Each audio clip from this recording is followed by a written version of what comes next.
In this video, we unbox and review the 7th generation iPod Touch. It comes with brand new features, but is it enough? Check out our full video after this brief word from our sponsor. Repairing and upgrading your Apple products is easy with iFixit's all-in-one fix kits. iPhone fix kits have everything you need to replace a cracked screen or a dying battery. The kit includes a custom driver, steel bits, opening tools, and more. And Mac fix kits let you replace your MacBook Pro's battery, upgrade the RAM, or swap in an SSD. Both kits include all the parts and tools you need and are backed by an industry-leading warranty. Plus, each kit includes a free illustrated step-by-step repair guide to show you the way. Click the link in the description to get your all-in-one repair kit today. And special thanks to iFixit for sponsoring 9to5Mac on YouTube. How's it going, folks? Jeff Benjamin with 9to5Mac. We have the iPod Touch 7th generation in our hands right now. So we're gonna go ahead and take the wrapper off here. This is gonna look very familiar to anyone who's unboxed an iPod Touch before because it is essentially the same, although you do see the new iOS 12 centric little sticker, springboard sticker on front. Now the 7th generation iPod Touch starts at $199 for 32 gigabytes of storage. There's a 128 gigabyte option and a new 256 gigabyte option. That'll set you back $399. All right, so here's what you've been waiting for. Opening up the case of the 7th generation iPod Touch, and here's what it looks like with that iOS 12 springboard sticker. Let's peel that sticker off. Thumbs up for gratuitous slow motion. All right, so let's get the rest of the sticker off here. Just pull like that, and that will fully reveal the 4-inch display on the iPod Touch. All right, so here's a side view, but let's go ahead and get this thing out of the case. So just pull up like this and remove. Now below that, you'll see the Design by Apple in California text, and just remove the little plastic piece to reveal the full contents inside. So on top, you'll see the iPod Touch getting started guide, and then you'll see a lightning cable and headphones. And that's it. So let's look up close and personal. This lightning cable is just your typical USB-A to lightning cable connection. And then you have earpods, almost said AirPods, but they're earpods, and they have a 3.5mm headphone jack in tow. So these are wired headphones. All right, so you get the getting started guide, kind of gives you some information, not that you really need it. And then like I always say, if you're having trouble sleeping, keep that regulatory information right here next to your nightstand, you'll be good. And then finally, the beautiful Apple stickers.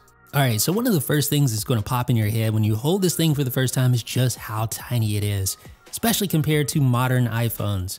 The iPod Touch is available in 6 different colors. I chose the blue color. I thought that looked the best. What do you guys think? All right, so let's break down some of the device's features. On the rear, you have an 8-megapixel camera with camera bump, and you have a flash and a microphone in between the two. On top, you have your sleep-wake button.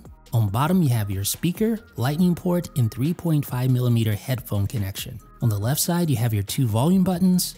On the front, you have your 1.2 megapixel FaceTime camera, same camera from the last generation, and you have a physical pressable home button, along with those beautiful reflective chamfered edges on the side that give you that jewelry-like look.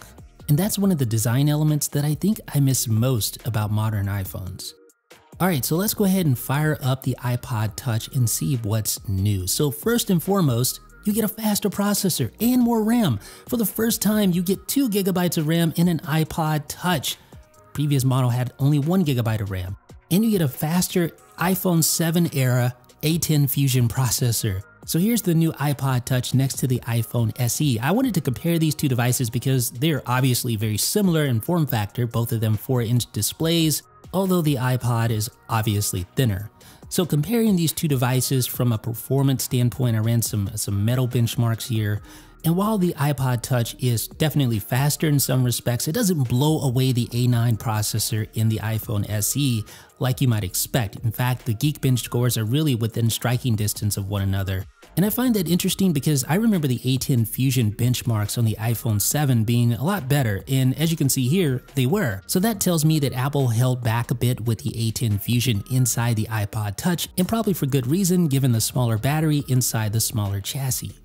One of the benefits of the new hardware is support for group FaceTime video calls with over 30 participants. Now with the older hardware, you could join a group FaceTime, but only as an audio participant. And of course, that new A10 Fusion, that extra gigabyte of RAM is going to give you much better gaming performance. And I did notice that none of the stutters that I used to experience with my 6th generation iPod Touch occur here on this 7th generation model. And basic things that you tend to take for granted, like quickly switching between 2 games, is so much better here on this iPod Touch because of that extra memory. The Achilles heel of prior iPod Touch models has been lack of memory, and this goes a long way towards fixing that. And you're going to need it because coming this fall, Apple Arcade launches with over 100 new games that are playable via one single subscription. So that means you're going to be switching between titles a lot. So you're going to need that extra RAM. But Apple Arcade is a promising upcoming subscription service that allows you to jump between all of your iOS devices, your Mac, your Apple TV, and you can play offline, which is obviously important when traveling with the iPod Touch. And for the first time, the iPod Touch supports AR because of its A10 Fusion processor. AR requires at least an A9 processor, and the last iPod Touch was an Apple A8. Hence the lack of support. All right, so here is an example of an AR application. This is called Plantail. And AR, of course, stands for augmented reality. So it's not full-on virtual reality where everything in your environment's different, but it augments your environment. So you can see amazing stuff like this, a full-on plant in a pot in 3D space. You can actually walk around this thing and see it from all its various angles.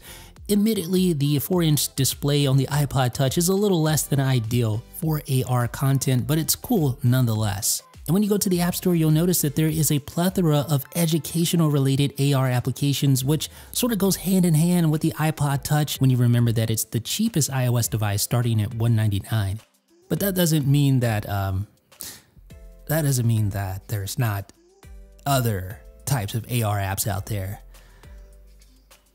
Yeah, we're just going to pretend that that didn't happen. Now, like I mentioned, there's also a new 256 gigabyte storage tier, and that means that the old iPod Classic, the 160 gigabyte version, is finally bested by an iPod with more storage. Now, I understand there will be some use cases for that amount of storage, but in my opinion, in general, you'd be pretty crazy to pay $400 for an iPod. Especially when you consider that virtually nothing else about these devices has been updated. For instance, the cameras, the same 8 megapixel camera from the last generation with the same slow f2.4 aperture, and it's stuck at 1080p capture. Now, take the iPhone SE, which it itself isn't a spring chicken, but it comes with a 12 megapixel shooter with an f2.2 aperture that's much faster, and it shoots in 4K. So I know iPod owners aren't buying these things for the cameras, but you have to consider that a refurbished iPhone SE might prove to be a better overall value. Now, an inferior camera is one thing, but the outright lack of any sort of biometric authentication is another. Obviously, there's no Face ID, but there's no Touch ID either, and I feel like that is a huge missed opportunity to make this device so much better. You're going to see this screen a lot.